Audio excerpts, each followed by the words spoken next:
बिहार एक सोच पर आपका स्वागत है। 9000 बीघा के मालिक पप्पू यादव के पिता चंद्र प्रसाद यादव के जीवन से जुड़ी हम कुछ कहानियां आपको बताने जा रहे हैं। देखिए, 9000 बीघा के मालिक थे और प्रधाना अध्यापक भी।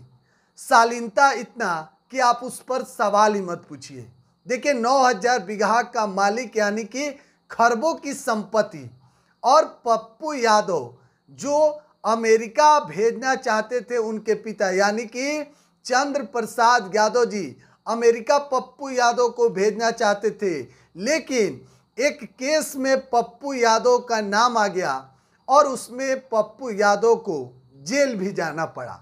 देखिए, पप्पू यादव कहते थे कि 9000 बीघा उनके पिता के पास जमीन था, उनका हाथी उन्हीं के खेत में चरता था।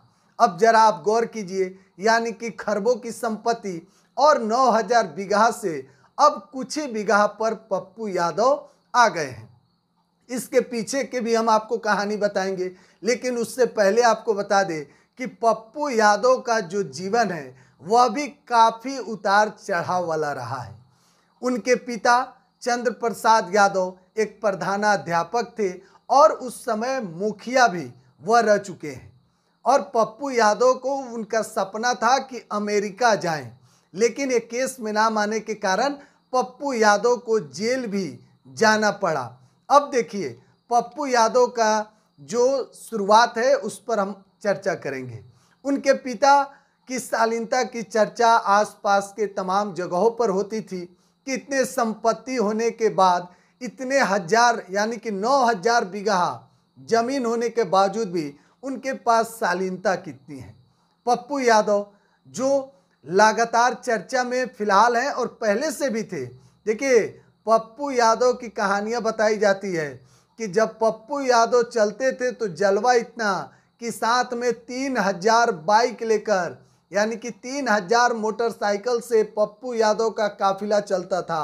उस जमाने में एक खबर यह भी बताई जाती है कि पप्पू यादव के ऊपर करीब 8 घंटों तक लगातार, कहा जाता है कि 10,000 राउंड फायरिंग भी हुई थी। आप जरा गौर कीजिए।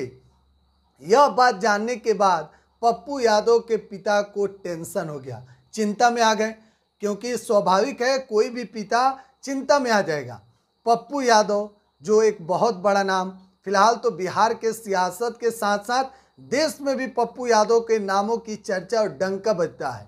देखिए, 9000 बीघा से कुछ हजार बीघा पर कैसे पप्पू यादव आ गए। देखिए, पप्पू यादव समाज सेवा आज से ही नहीं बल्कि शुरू से ही करते हैं, और आपने भी गौर किया होगा, कहीं भी कोई घटना होता है तो पप्पू यादव वहां सबसे पहले पहुंचते हैं। आर्थिक सहायता भी करते हैं पीड़ित परिवार को। यह बात किसी से छुपी नहीं है कि पप्पू यादव तुरंत आर्थिक मदद के लिए वहां पहुंच जाते हैं और पीड़ित परिवार से मुलाकात कर सांत्वना भी व्यक्त करते हैं। लेकिन उनके पिता चंद्र प्रसाद यादव, जिनकी 83 साल के उम्र में अब निधन हो गया है, पटना के एम्स में उन्होंने आखिरी सांसें ली। पप्पू यादव अपने पिता को लेकर लगातार टेंशन में थे। देखिए, बिजी शेड्यूल होने के बाद भी पप्पू यादव एम्स में जाकर पिता की हाल को देखते थे, स्वास्थ्य के बारे में जानकारियां लेते थे। लेकिन बीते दिन उनके पिता का निधन हो गया।